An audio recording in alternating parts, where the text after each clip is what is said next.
Hi friends, happy Friday. நேற்று night தூங்குறதுக்கு முன்னாடியே அலாரம்லாம் வச்சு படுக்கும்போதே நினச்சோம் கொஞ்சம் ரொம்ப வெள்ளனை எந்திரிக்கணும்னு சொல்லி தான் அலாரம் வச்சிட்டோம். ஆனால் அலாரம் அடித்ததை ஆஃப் பண்ணிவிட்டு திருப்பி படுத்தாலே நமக்கு லேட் ஆகும். அதே போல் தான் இன்றைக்கி எனக்கு ஆயிடுச்சு.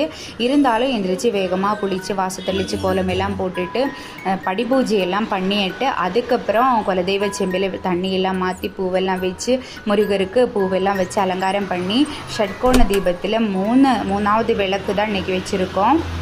கொஞ்சம் நாமம் எல்லாம் சொல்லி ஸ்கந்த சஷ்டி கவசம் எல்லாம் ஈவினிங் தான் சொல்லுவோம்.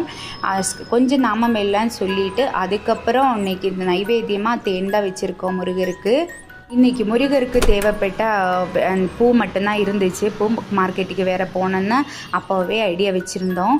பாப்பாவை ஸ்கூலுக்கு கிளப்ப விட்டுட்டு அவங்க அப்பா ஹெல்ப் பண்ணாங்க. இன்றைக்கி காயெல்லாம் நறுக்கி கொடுத்தாங்க. அதனால கொஞ்சம் வெள்ளனை கிளம்ப முடிஞ்சு. பாப்பாவுக்கு அவங்க அப்பா சாப்பாடு ஒட்டிகிட்டு இருந்தாங்க. அவள் அதை வாயிலே வச்சுட்டு ஸ்கூல் போகிறது வரைக்கும் வாயிலே வச்சுட்டு இருந்தான். எனக்கு சிரிப்பு வந்துருச்சு. இருந்தாலும் அது காமிக்காமல் மிரட்டிகிட்டே இருந்தேன். அப்புறம் தான் உள்ளே போய் தண்ணி குடிச்சிட்டு கொஞ்சம் சிரிக்கையெல்லாம் வச்சுட்டு ரிலாக்ஸாக ஸ்கூல் போகட்டும்னு அப்புறம் ஸ்கூலுக்கு கிளம்பிட்டான்.